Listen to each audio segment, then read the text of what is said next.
Muy buenos días, muy buenas tardes, cordiales saludos desde Santiago del Estero, República Argentina.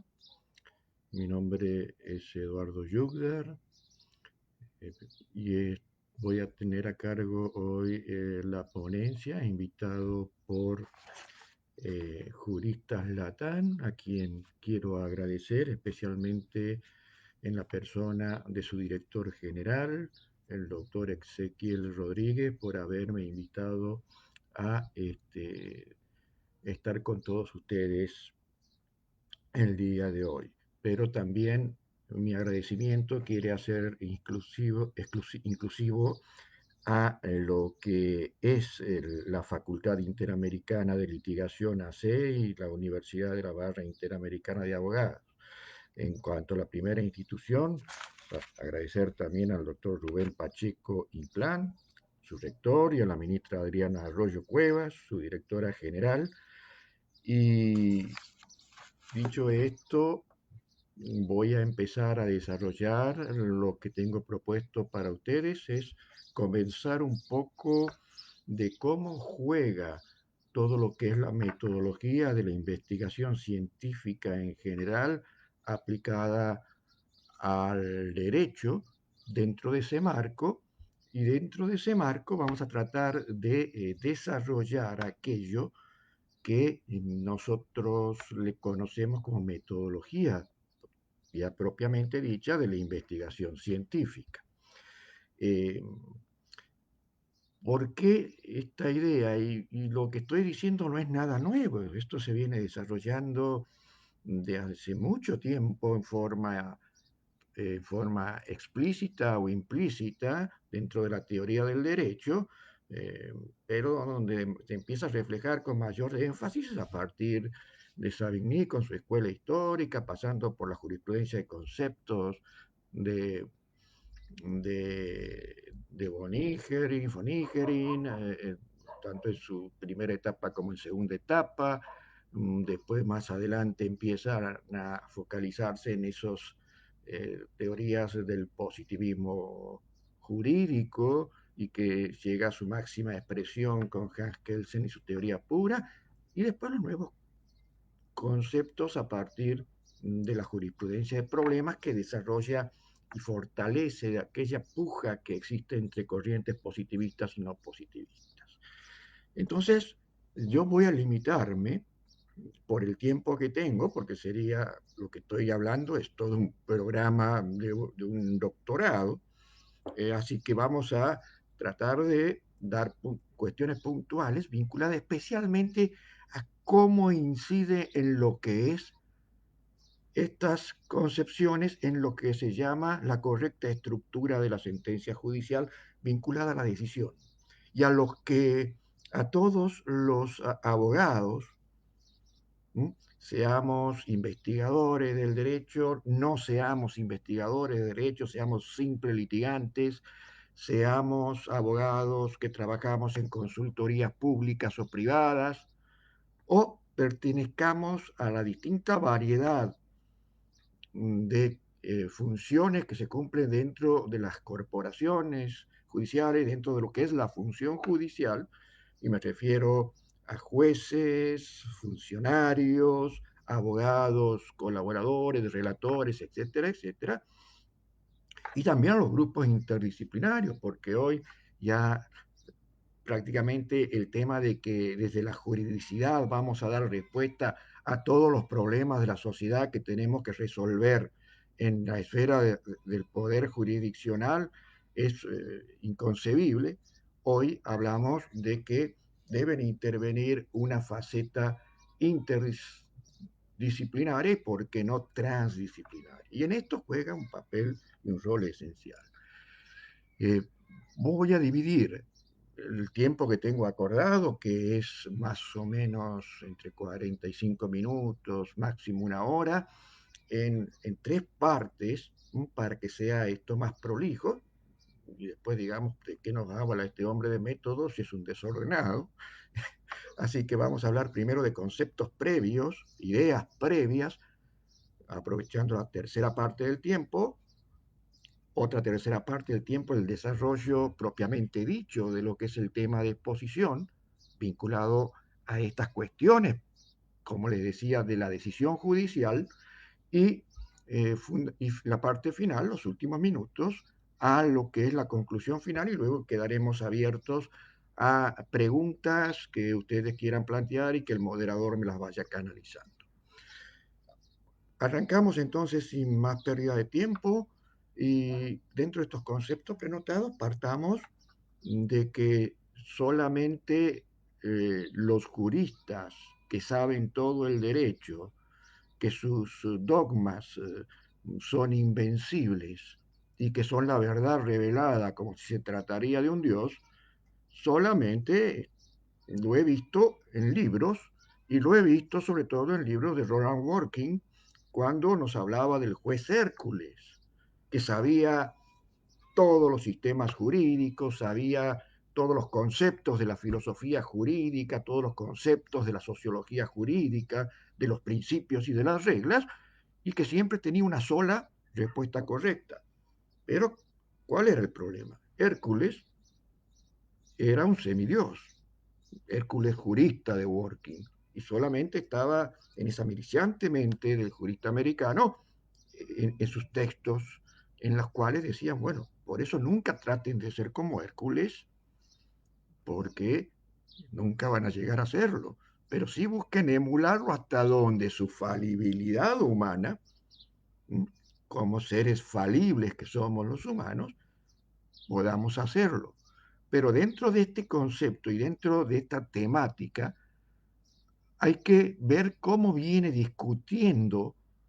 toda la teoría jurídica desde hace miles de años entre corrientes positivistas y corrientes no positivistas. Y dentro de estas últimas englobamos varias posiciones en la teoría del derecho, como los críticos, los neoconstitucionalistas y los naturalistas. Y en esto hay que tener en cuenta que a veces se cae en el fanatismo. Se cae en el fanatismo y a veces en lo personal, porque esta es otra advertencia que quiero hacerlo dentro de estos conceptos previos. Soy muy popperiano, sé que no hay dogmas, y menos en estas cuestiones de las ciencias sociales, y por lo tanto las vanidades no corren de pensar que yo conozco todo el derecho o por las funciones que puedo haber tenido soy infalible, porque estamos realmente dentro de este marco de falibilidad y donde todas las teorías y las tesis que se han elaborado al respecto están siendo superadas y dentro de ese marco, si podríamos hablar de equilibrios, algunas posiciones positivistas muchas veces son las más aptas para resolver los problemas humanos que son puestas a decisión de un órgano jurisdiccional y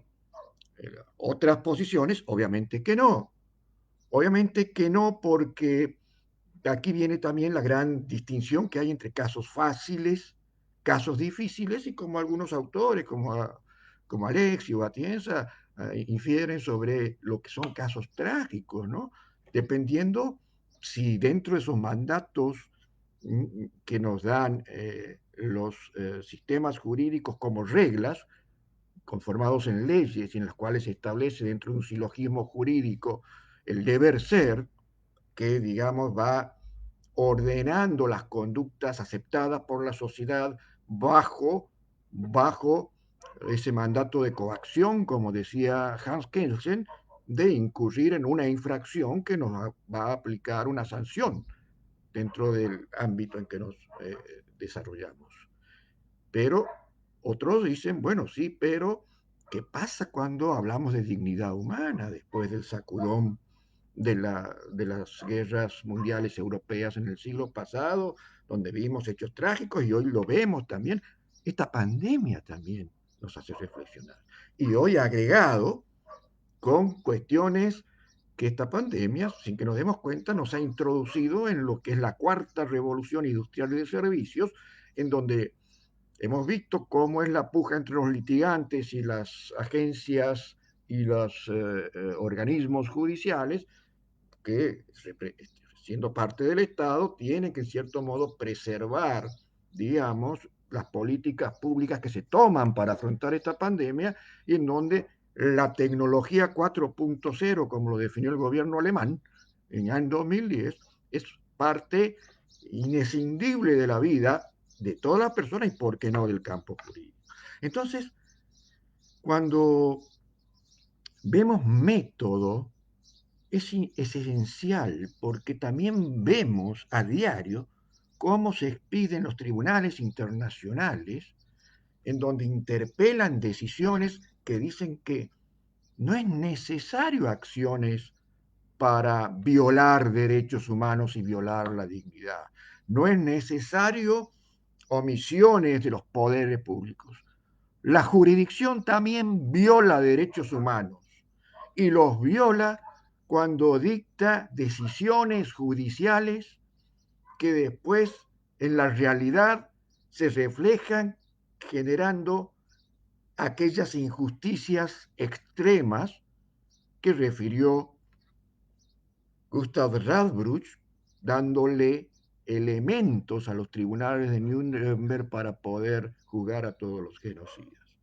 Pero a veces en democracia también pasa eso. Yo veo lo que está pasando en mi país respecto a la relación que tenemos con el órgano del sistema interamericano. Argentina era un país muy tranquilo en cuanto a condenas, había una que otra sí bastante dura, pero entre mediados del 2019 y ahora ya tenemos más de 14 condenas, de las cuales el 90% están vinculadas a decisiones del Poder Judicial. Pero eso, por si alguno quiere hablar del margen de apreciación nacional y nos dice, bueno, este juez parece que es internacionalista, les comento, también integro una corte superior dentro de mi país, de una de las provincias de este país federal, cuya sentencia solamente lo revisa la Corte Suprema de este país. Eh, tenemos entonces que ver que hay que afilar lo que son las sentencias y las estructuras de las sentencias. Estructuras de la sentencia que cuando no se utiliza una metodología, entonces terminan esas sentencias arbitrarias. A fines de 2019, también nuestra Corte Suprema aquí en Argentina, y quisiera que ustedes piensen también lo que pasa en sus países, eh,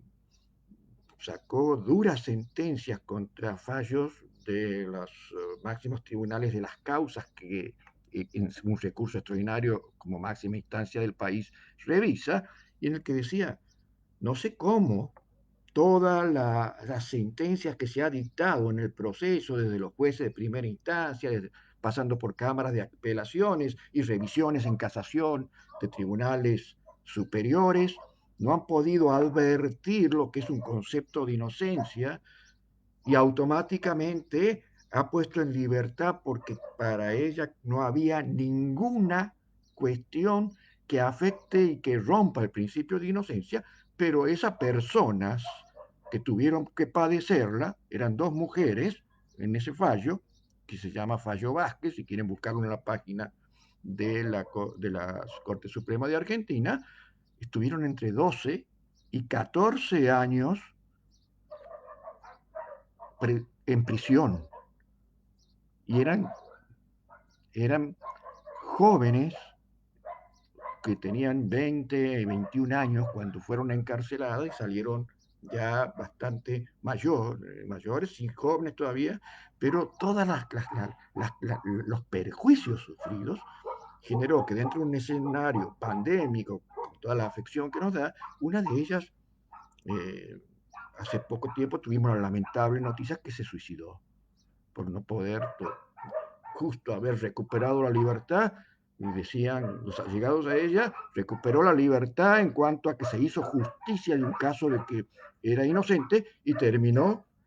encarcelada, entre comillas, por la pandemia y por las cuarentenas obligatorias necesarias que hemos tenido que hacer para preservar las cuestiones de salud. Pero hace pocos días también la Corte Suprema acaba de sacar otro fallo en el que otra persona inocente estuvo 14 años acusado de crímenes horrorosos y donde dijo que no, ninguna de las tres líneas de la jerarquía de recursos previas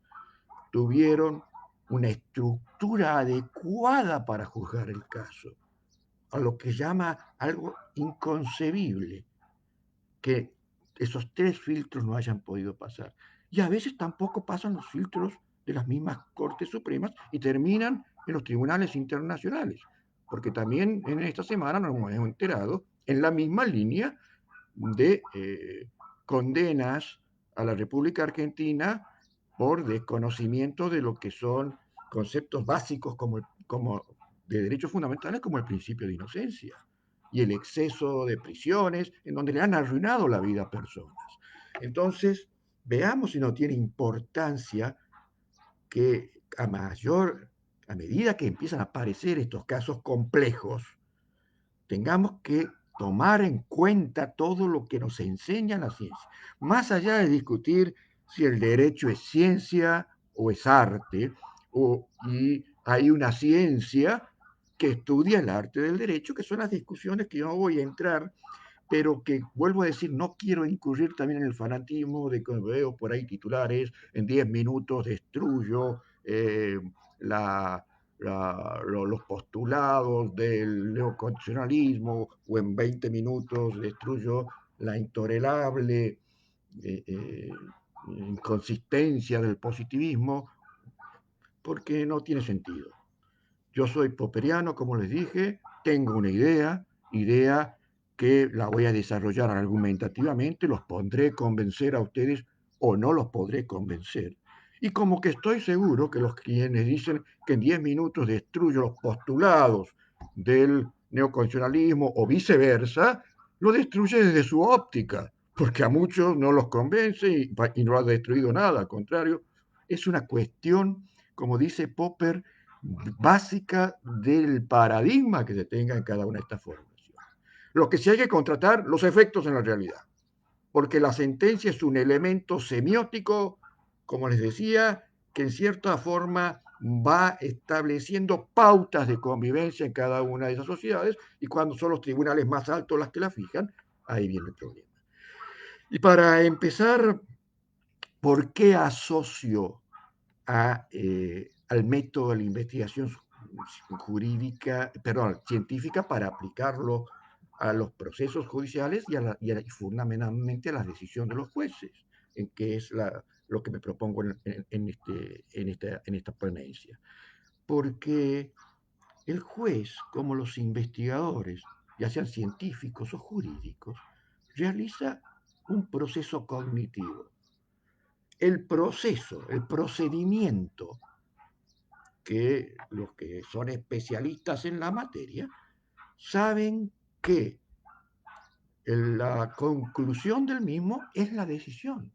Es una herramienta para alcanzar esa decisión que va a incidir en la vida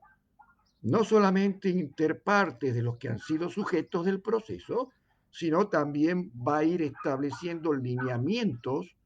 más allá de lo que dice el legislador, de que esa sociedad va a tener que observar porque va a saber que en caso de que se incurra en alguna de estas conductas en las cuales se reprochan esas decisiones finales, va a correr una suerte que ya está establecida por esa doctrina. Pero como decía Robert Howard Jackson, aquel famoso justice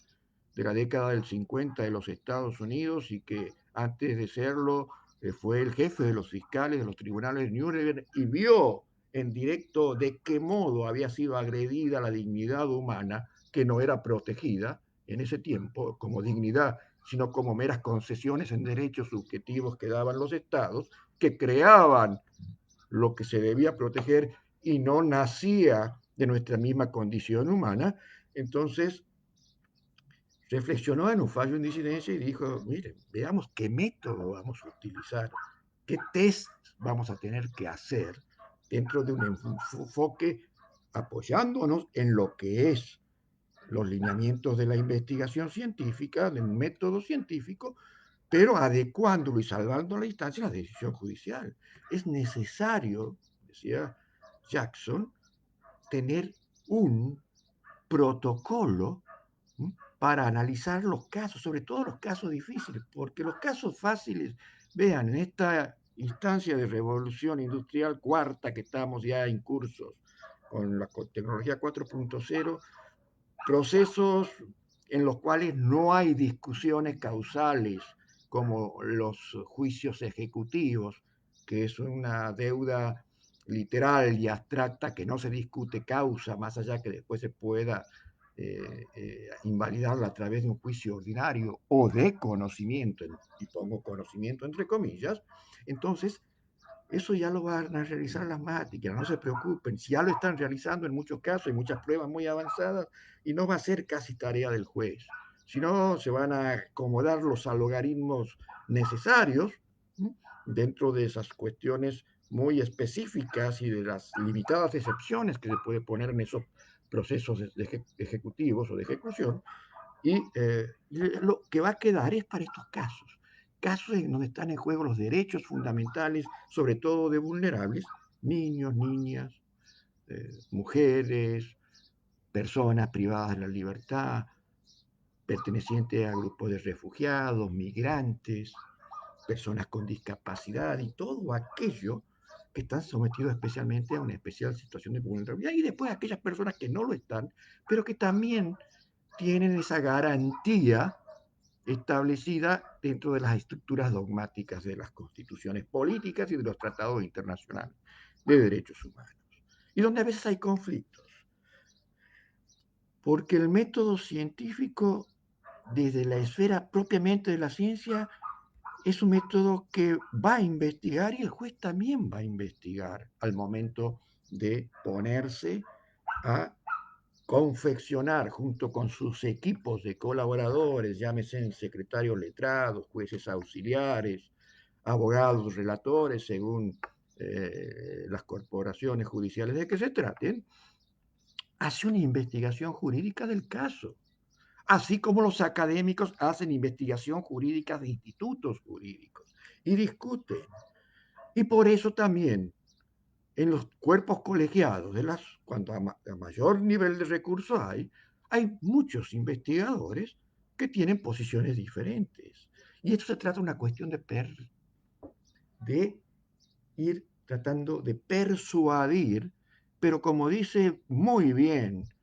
y en el cual comparto plenamente Michele Tarufo, los juristas no tenemos que persuadir con opiniones o con razonamientos emocionales, sino con razonamientos jurídicos basados con una cierta verificación de verdad que siempre va a ser relativa. Acuérdense que soy popperiano nato, porque hasta que venga otra postura que en base a esos argumentos se considere mejor. Por eso las decisiones judiciales se imponen siempre de modo autoritativo, porque nadie es dueño de la verdad. Ustedes también desconfíen a lo que este ponente les está hablando.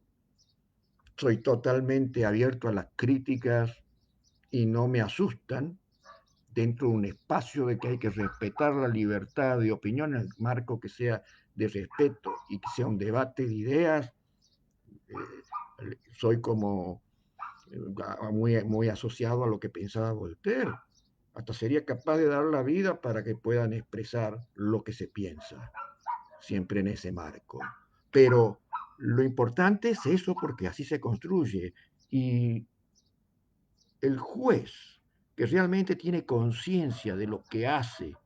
en esa construcción de sentencia, no incurre en esas defecciones, puede cometer errores judiciales dentro de esa facilidad humana, sea cualquiera fuera la jerarquía. Y como decía Jackson, que lo venía nombrando, a sus pares en un voto del año 1953, en el caso Black versus Allen, en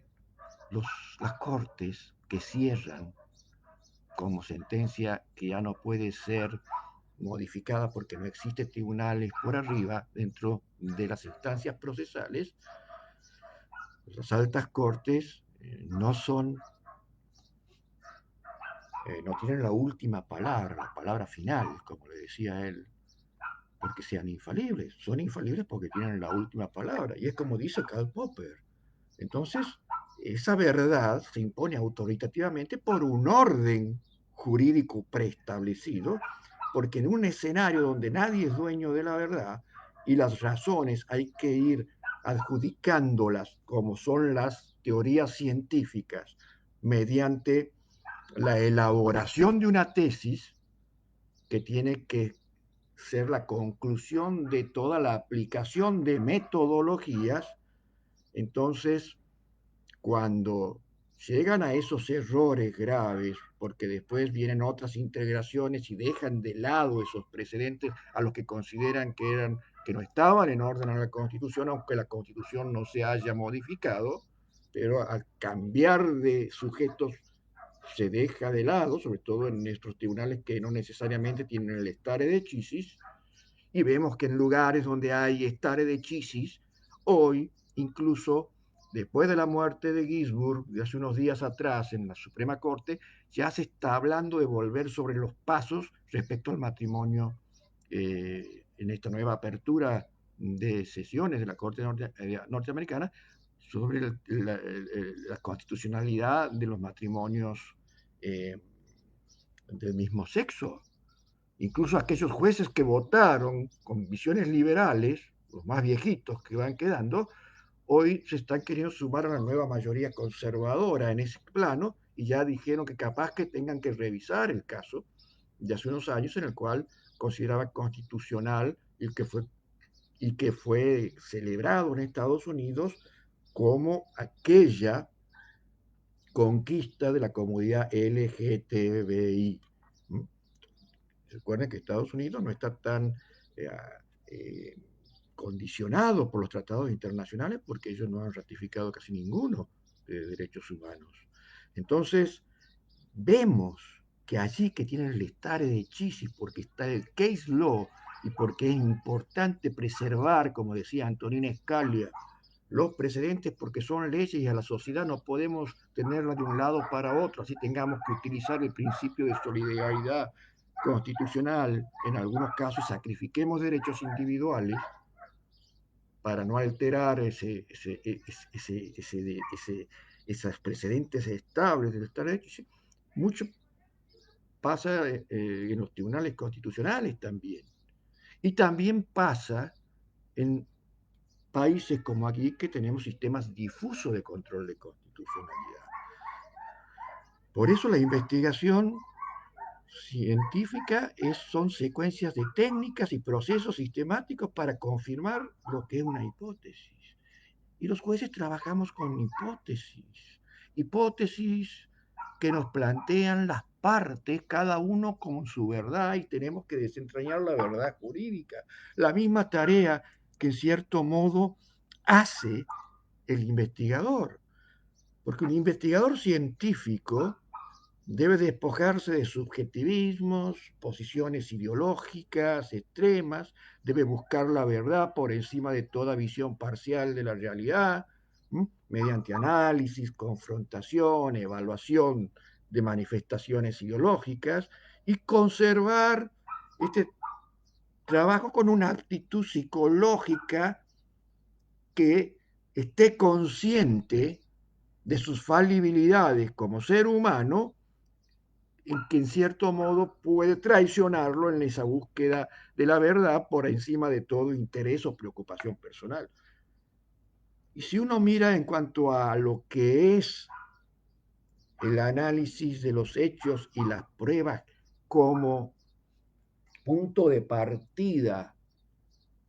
del planteamiento del problema, que es en una investigación científica, es el planteamiento del problema para empezar a construir las consideraciones pertinentes para resolver el caso. No estoy con esto y no quiero que se confundan que los jueces tengan que ser investigadores. Lo que sí estoy proponiendo es que deben los tribunales serios tratar de elaborar protocolos según las temáticas y las problemáticas en abstracto, porque lo que después va a condicionar los métodos y la forma de desarrollar el planteamiento de esas problemáticas va a ser los hechos concretos basados en la congruencia, en ese principio de congruencia en donde las partes proponen los hechos y producen las pruebas para verificarlas, y el juez aplica el derecho, en cierto modo, ciñéndose a ese principio de congruencia. Pero cuando una cosa es hacerlo mecánicamente y otra cosa es hacerlo siguiendo una metodología, teniendo en cuenta que el método es ese camino para alcanzar un objetivo. Y se lo hace en la academia y se lo hace en las decisiones judiciales. No deben ser académicos ni tampoco es obligación que los jueces sean académicos, pero sí deben pensar en estas cuestiones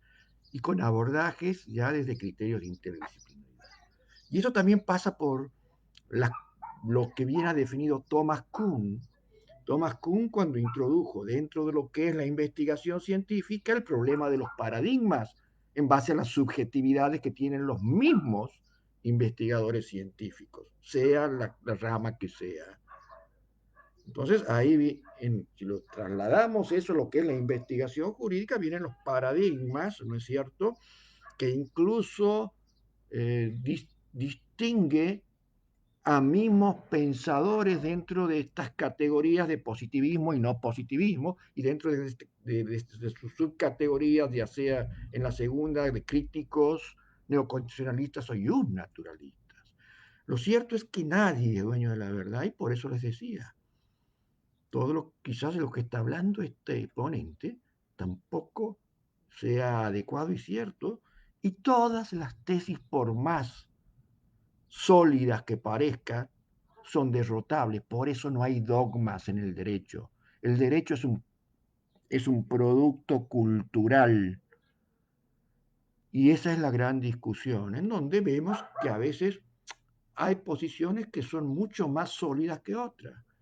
Como decía alguna vez que conversaba con un académico mexicano, que no era positivista, sino era fenomenologista, y decía, alguna vez lo que hacen los jueces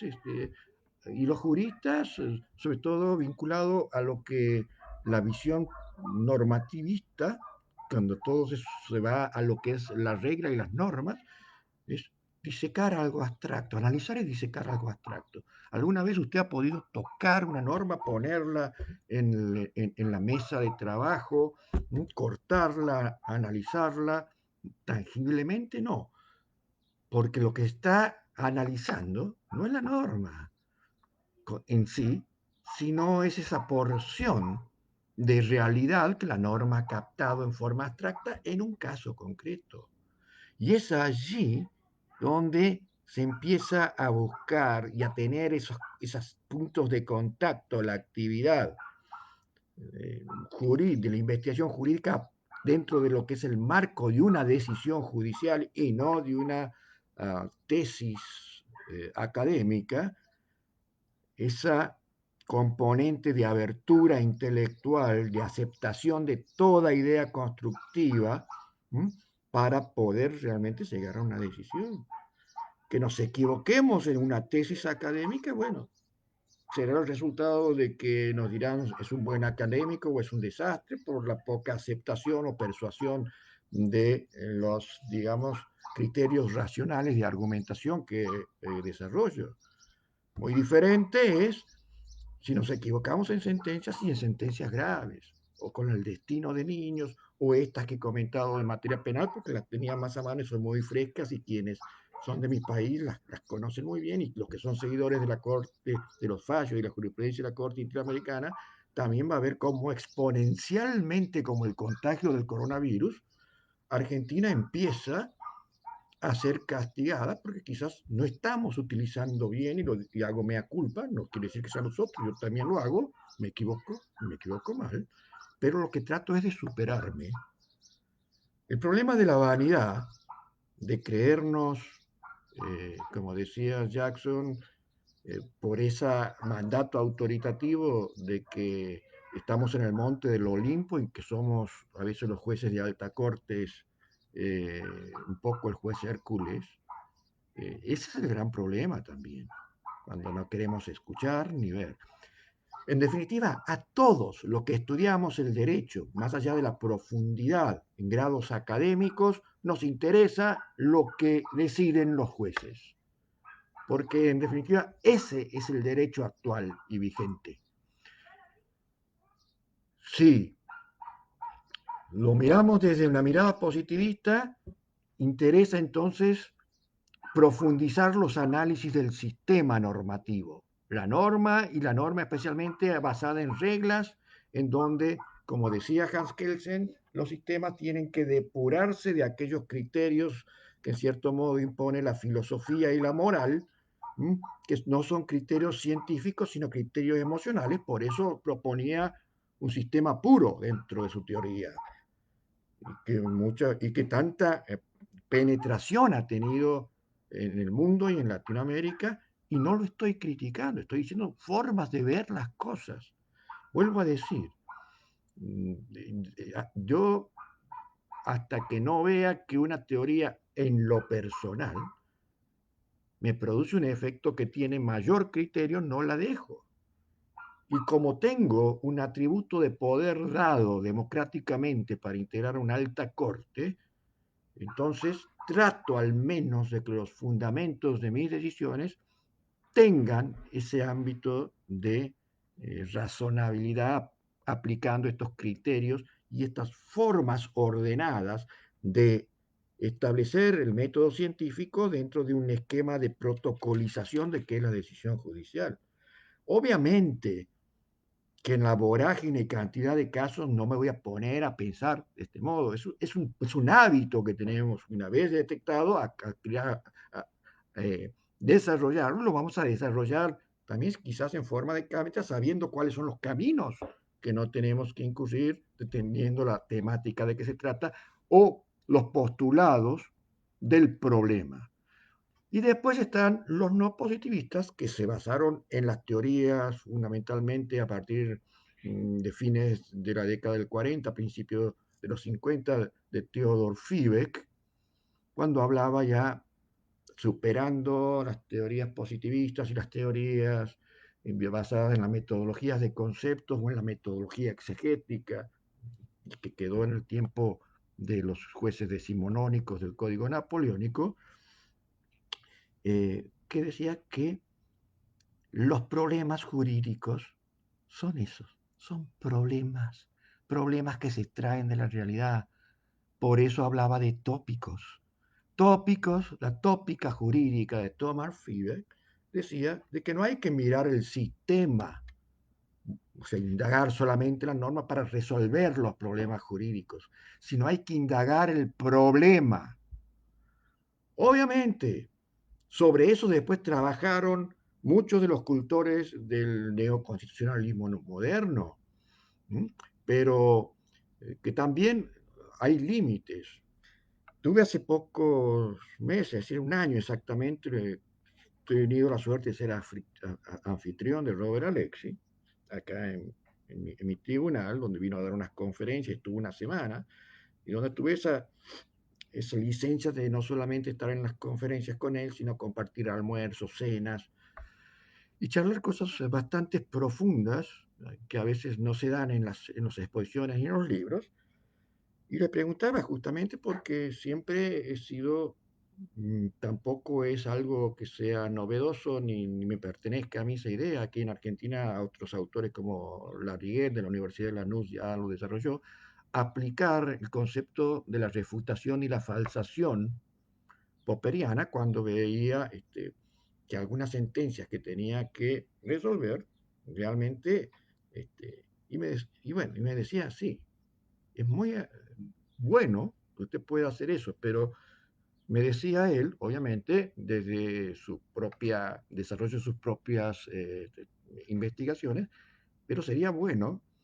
si a esa refutación, para los que no están muy informados, Popper decía que para poder discutir en cualquier terreno científico, y es muy aplicable en lo jurídico, primero hay que hacer una despiadada crítica a nuestros propios pensamientos.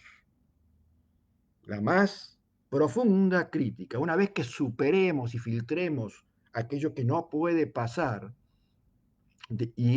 y juguemos con las variables, que es otra herramienta que nos brinda la metodología científica,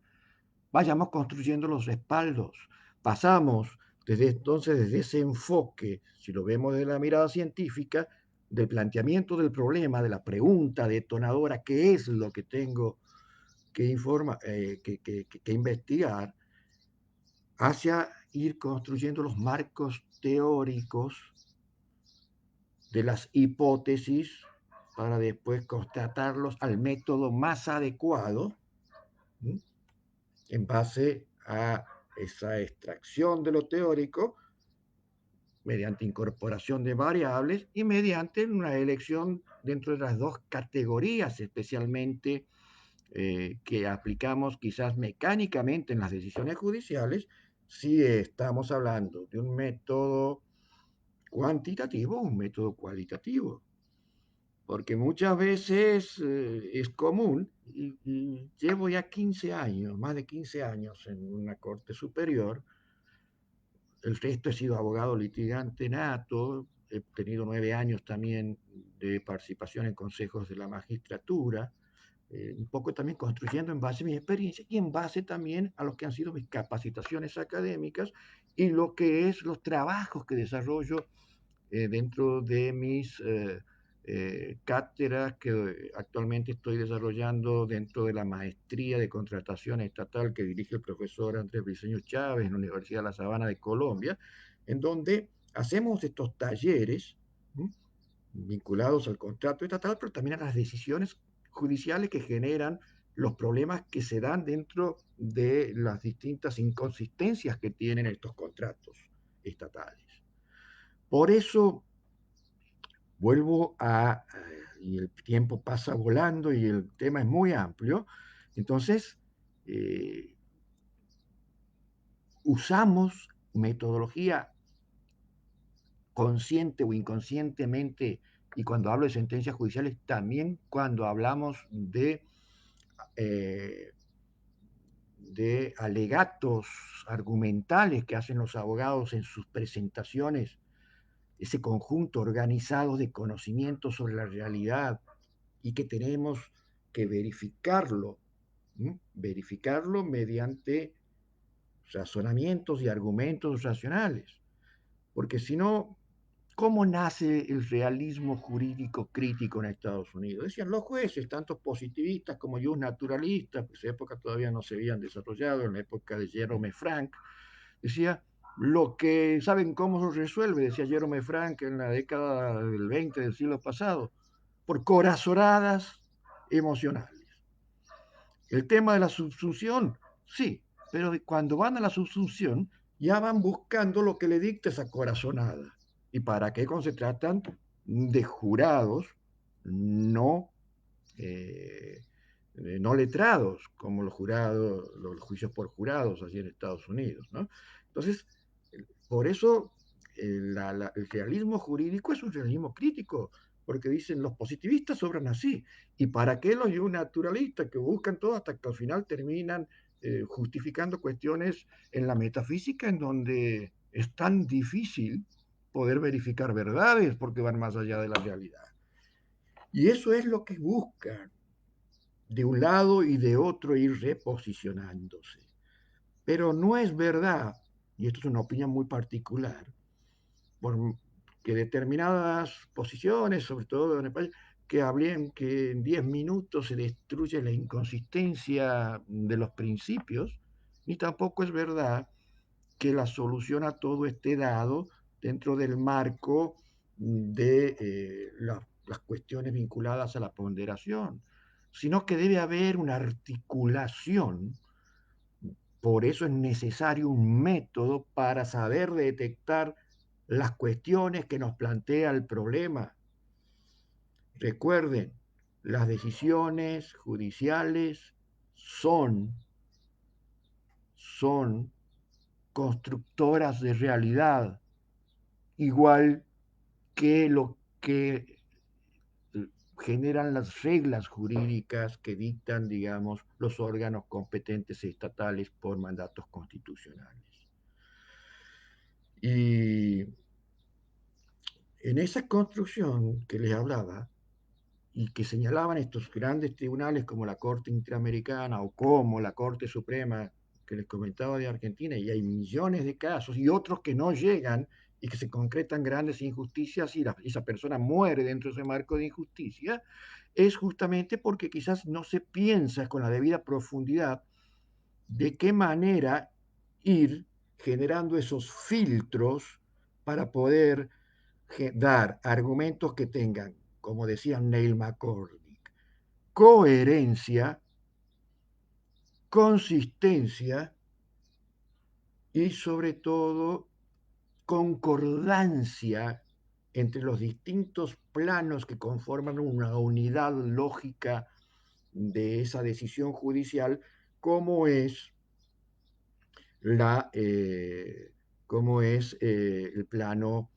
normativo, el plano fáctico, el plano lógico, el plano axiológico y el plano lingüístico, que todos deben ser vistos desde una participación interdisciplinaria porque empiezan a haber factores gramaticales, factores antropológicos, factores filosóficos, factores sociológicos, factores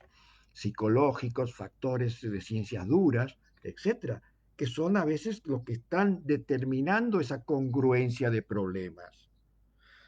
Por eso hay que tratar de aprender, así no seamos investigadores, porque en definitiva las mallas curriculares de los pregrados y grados, como le decimos al pregrado aquí en la Argentina,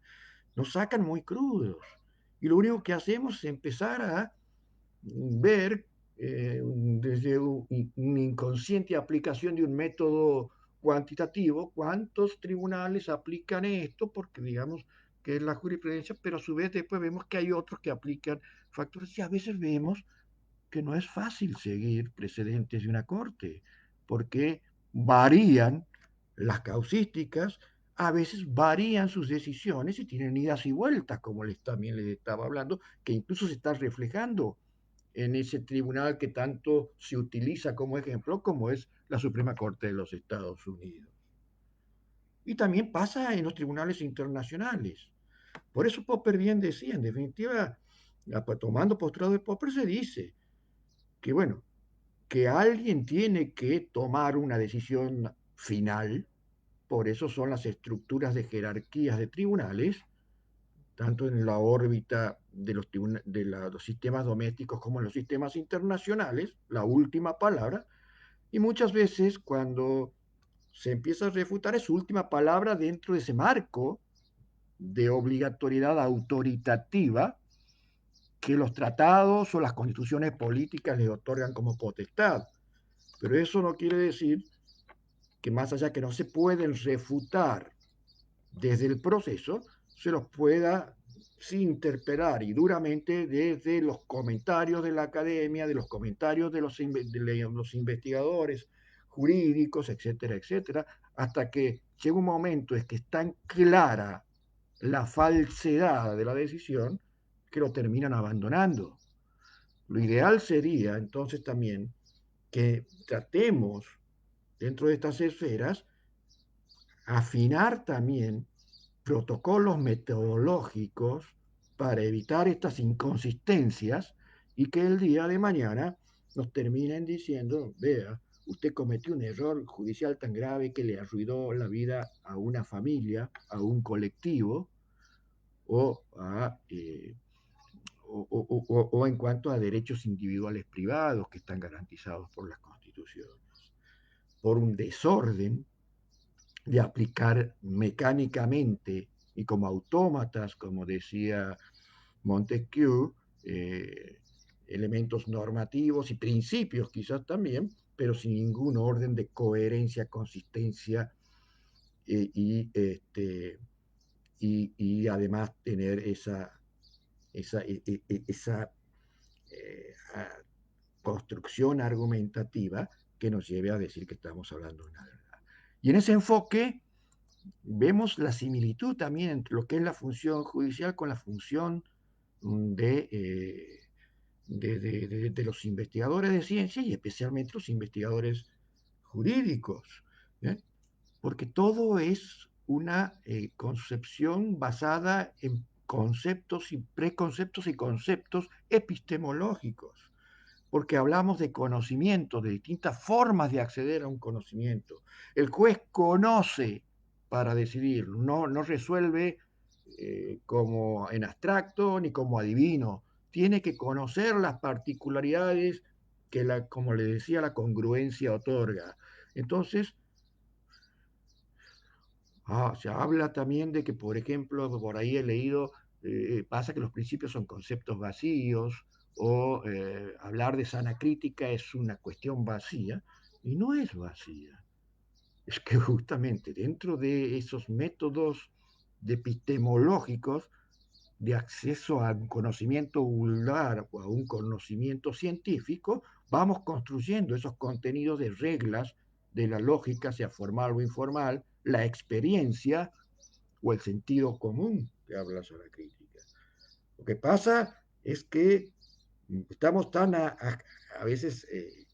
arrastrados por esa, sobre todo los que somos ya de algunas canas, por haber bebido todos los conocimientos, los primeros conocimientos y mucho tiempo solamente de lo que es la norma y sus efectos como derecho, que si no tenemos algo normado, no nos vemos extraviados. Pero después las decisiones de los grandes tribunales dicen, bueno, aplicaron malas normas y violaron principios, porque la inocencia es un principio, no es una regla. Si no, dígame dónde está dentro de la inocencia esa premisa mayor, menor, como concepto de inocencia. No, lo vamos tomando de la norma como mandatos que son obligados, coactivos, como decía Kelsen, a ser cumplidos, pero tiene también parte los no positivistas cuando hablan de mandato de optimización, porque esa optimización es lo que genera, si no hubiera una optimización constitucional donde están principios de garantías establecidos los ciudadanos ante la exorbitancia de poder que es necesaria el Estado para organizar el bien común, entonces no podría haber esas interpelaciones que se ha violado ese principio de inocencia. Esa violación del principio de inocencia no está normatizada. Y hoy hablamos de la interpretación conforme. Y hoy hablamos que dentro de esas metodologías, la hermenéutica también son metodologías. Metodologías para acceder a cuál es aquella función de la interpretación de los métodos que nos da la ciencia jurídica como métodos de interpretación o, eh, o la ponderación a través de la argumentación jurídica. Y la argumentación jurídica es la famosa motivación. Los juristas estamos condenados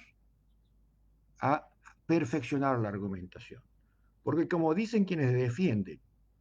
las posturas de los tribunales populares, en los cuales no intervienen en la decisión de los casos, más allá de que se pueda fundar las penas y no hay que fundarse, digamos, las responsabilidades de condena, sea civil, penal o la que fuere, entonces es gente común que no tiene por qué saber todas estas cuestiones, entonces vemos que vamos a ir a tener que afinar más que quiere dar alguna pauta de recursión. Yo soy partidario de que si aplicamos por una cuestión de legitimidad, y que soy muy defensor de la legitimidad, porque la verdadera potestad dentro de los textos constitucionales de impartir justicia está en el pueblo y los jueces somos mandatarios, ¿eh? que los representamos. Bueno, aquí no se cambia esa ficción, porque también en los tribunales populares son representantes, porque no está todo el pueblo como jurado. Son 10, 15 o 20 personas elegidas azarosamente con determinadas condiciones que va a definir esas cuestiones. Pero si los juristas tenemos la obligación de justificar a través de la motivación y la argumentación, porque justamente no somos el pueblo, como esas personas no juristas, yo creo que también deberían ser las instancias de revisión también de esa calidad, porque no habría coherencia en decir que la primera decisión la toma el pueblo y después jueces que no son, digamos, no tienen esa representación, aunque lo tenga que fundar, van a destruir lo que han decidido ese pueblo. Deberían ser las cortes que revisan las decisiones de los tribunales por jurados, también de la misma calidad, y también las instancias finales, porque en definitiva está dentro de ese marco de decisiones de corazonadas y emociones jurídicas las que realizan las personas que son legas. Y no es que esté en contra de ello, pero hay que tener coherencia también, consistencia y concordancia cuando se postulan distintos tipos de esquemas de procesos. Y esto también está dado porque el conocimiento científico primero aborda lo racional. Lo racional, al menos en los jueces técnicos, se obtiene a través del uso de la razón, también en las cuestiones jurídicas. Los sistemáticos también, porque tenemos que apelar a los sistemas normativos, a los sistemas de doctrina, a los sistemas constitucionales, tanto del orden doméstico como del orden internacional, cuando está comprometido el país al que pertenecemos, y tiene componentes teóricos, observaciones empíricas, se articulan a un todo. Hay que verificar, porque hay que alcanzar esa verdad jurídica con postulados teóricos, pero que van a ser verdad en la medida que tenga una constatación con la realidad objetiva, falible, porque siempre tiene un concepto provisorio, hasta que aparezca una mejor tesis o que la misma realidad la contradiga, como dice Karl Popper, y además busca la regularidad, descubriendo esas realidades que son aplicables al caso, comprendiendo la realidad concreta del caso, sus relaciones objetivas e invariables, y como también va a utilizar elementos de reflexión, observación, y también interpretación de fenómenos. Por eso también coincido mucho con Karl con Theodor Fiebe, con su jurisprudencia vinculada de problemas. Lo que se resuelven son problemas y también la gran importancia de los desarrollos de la fenomenología jurídica a través de Husserl, y que después se proyectó en el mismo Savigny, que buscando hacer contenidos de historia del derecho, terminó haciendo una formulación de una verdadera técnica del historicismo y que muy bien después lo desarrolla Carlos Cosio, por ejemplo, aquí en Argentina, y que ha tenido tanta aceptación a nivel internacional con su teoría egológica. El derecho es un problema cultural y por lo tanto lo que deben resolver los jueces son los problemas que se generan en esa esfera cultural producto de la razón, porque a diferencia de los otros seres vivientes que habitan el planeta, como decía Aristóteles, los humanos nos distinguimos por tener el uso de la razón. Entonces, tenemos que dar esos contenidos racionales. Y además, ese problema sociocultural se genera en contextos sociales específicos y en procesos históricos determinados. Hay una similitud de lo que debe observar un juez cuando se tratan de casos complejos y apelando a la interdisciplinaridad y transdisciplinaridad llegado el caso, entre lo que es una investigación científica, ya sea, aunque sea jurídica, y lo que debe hacer al momento de establecer la decisión. La decisión dentro de los postulados y dentro de una esfera de discusión y de ideas en las que solamente cuando se las puede resutar van siendo vencibles y son dejadas de lado, porque no existen dogmas. Bien, la verdad que se ha ido la hora, había muchas cosas para seguir hablando, pero creo que hemos dado los conceptos más importantes como para abrir un pequeño escenario de debates. Espero eh, hayan, en cierto modo, les haya interesado el tema que he propuesto. Antes de ir a las preguntas, también quiero convocarlos para la próxima conferencia dentro de este seminario de conferencias de Juritas Lactán, que se vaya a realizar el 17 de octubre a 11 horas de Ciudad de México, 13 de Buenos Aires, y va a estar a cargo del doctor Iván Pedro Guerra Vázquez del Perú, con el tema la defensa conjunta asociada y no asociada. Muchas gracias y quedo abierto a las preguntas que me dice la moderación que me las van a dictar por WhatsApp y voy a tratar de ir contestándolas. Bien, Alex Guzmán me pregunta por qué no hacen una investigación minuciosa al hecho si no se basan solo por la presión social y demostrar que se ha cumplido con la aplicación de la ley. Perfecto, Alex Guzmán, pero yo te pregunto quién, ¿a quién te refieres? Yo te puedo asegurar, bien o mal, eh, trato de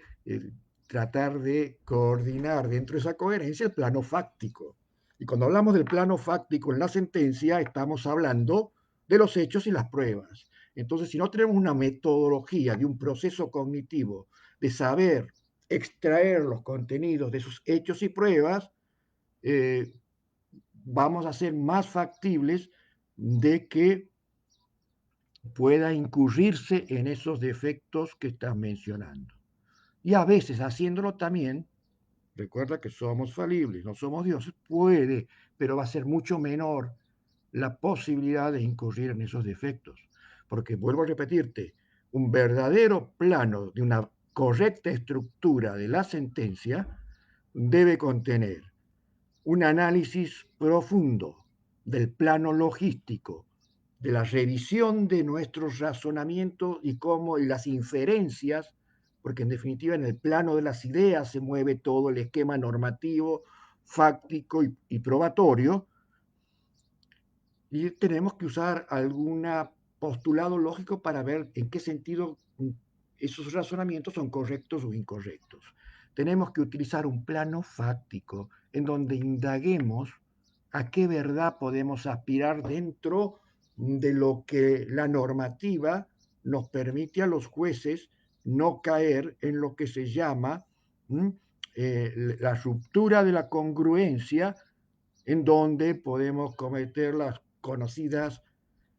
extrapetitia, ultrapetitia o citrapetitia, ¿no? Y realmente eh,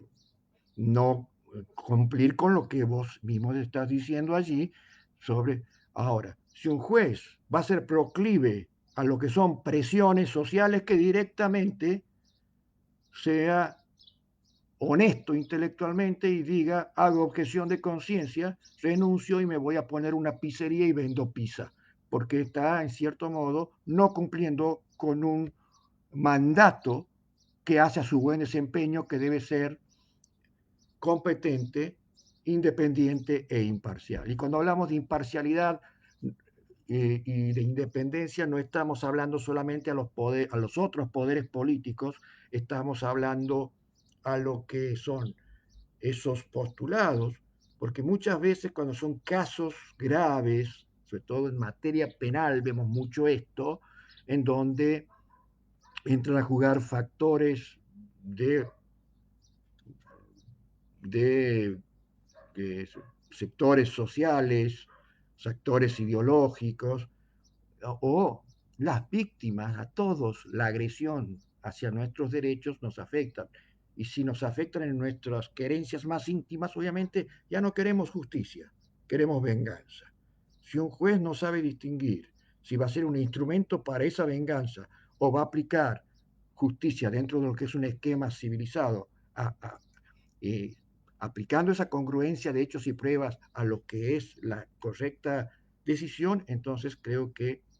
ya no es un juez, es un vengador con ropaje de juez u otra cosa. Eh,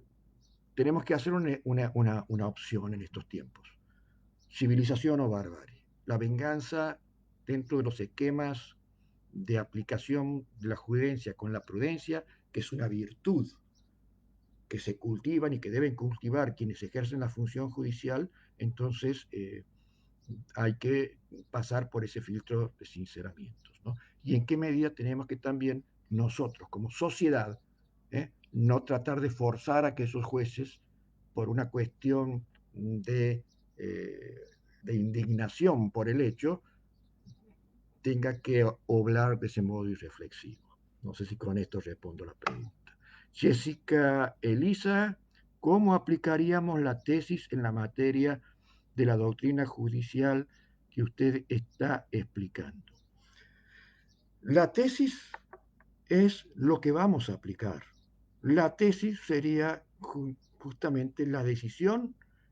soportada y defendida en los considerandos de la decisión judicial mediante la aplicación de la argumentación jurídica. Obviamente que para poder justamente establecer esa doctrina, tenemos que valernos de respaldos basados en lo que, más que en un principio de legalidad en la actualidad y dentro de los temas que hablamos de la vulnerabilidad y de derechos humanos o derechos fundamentales, dentro de un esquema de juridicidad en el que sepamos conforme a elementos que vamos a utilizar elementos dentro de esa metodología cuantitativa y cualitativa que nos van a aportar los efectores interdisciplinarios. Entonces, allí vemos que vamos a tratar de conformar una doctrina fuerte y que no será dogma, porque si no, va a ser invencible, que vuelvo a decir, lo haría solamente el juez Hércules, no, no es, digamos, no sería hablar de realidad concreta, porque somos imperfectos los seres humanos, lo será hasta que venga otro tribunal u otra integración o un tribunal que pueda corregirnos o un tribunal internacional que diga mientras aplique esa doctrina seguirás violando para la comunidad internacional derechos humanos, que nos haga cambiar. Son formulaciones de tesis. La sentencia es una tesis, aunque se llame sentencia. Es una tesis de decisión y que se aplica y que no solamente va para el estudio o lo que hacen los investigadores jurídicos tratando de que sus tesis lo tomen y lo apliquen los tribunales. Esa es más o menos también la importancia de esta aplicación de la aplicación de las metodologías de la investigación al derecho y especialmente formulado a las decisiones judiciales. Alex Guzmán me pregunta, ¿cree usted que por falta de conocimiento de la metodología es causa de la injusticia? No, no digo que todo sea por producto de ello, ¿no? Hay muchos jueces que no son expertos y no tienen que ser investigadores ni académicos, vuelvo a decir, pero sí hoy eh, me baso en postulados que tiene nuestra constitución política dentro de este país federal que es Argentina, entre mi provincia, Santiago del Estero, en donde dice que un juez tiene una obligación inexcusable de capacitación permanente. Obligación inexcusable. Y al decir así que puede ser acusado de causal de mal desempeño si no está permanentemente capacitándose. Lo dice la constitución provincial. Y dentro de ese marco, obviamente debe haber programas de derecho judicial de derecho judicial en que se adopten estas metodologías dentro de lo que son protocolos de sentencias como guías que no siempre van a ser aplicables, porque siempre lo que va a ser mandatario va a ser las circunstancias particulares de cada caso.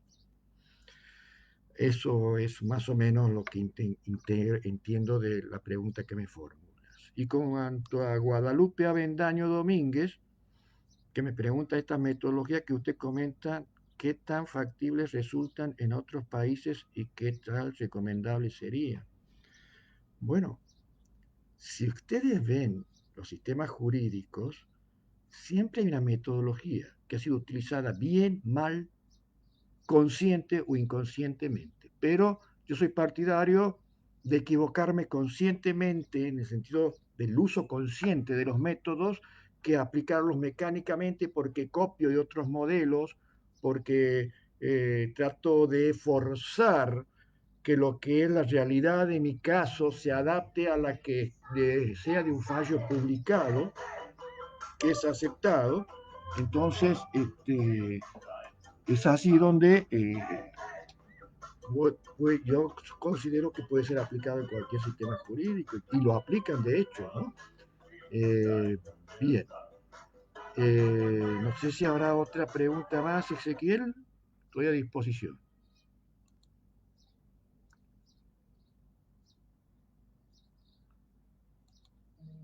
y quedo atento a tus directivas.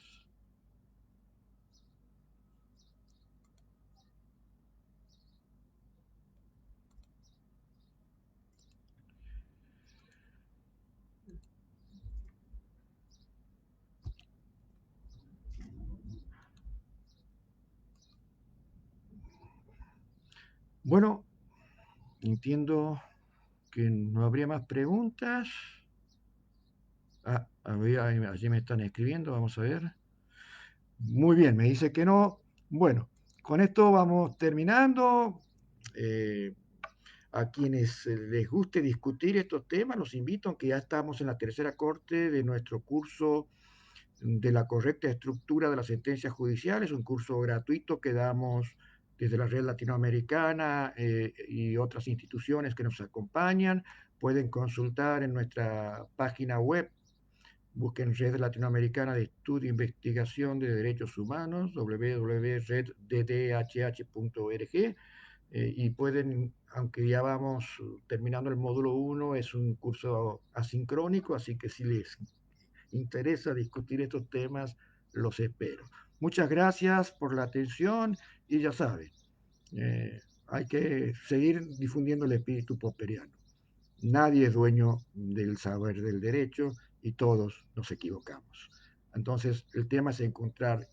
la forma de ir venciendo las distintas posiciones doctrinarias, metodológicas, dogmáticas, epistemológicas, porque la única finalidad que tenemos que mirar es proteger en una forma racional y equilibrada esa dignidad humana que está cara a todos los seres humanos que habitamos este planeta. Muchas gracias y por favor, dentro de este contexto que estamos atravesando, cuídense mucho de esta pandemia. Un saludo fraternal desde Santiago del Estero.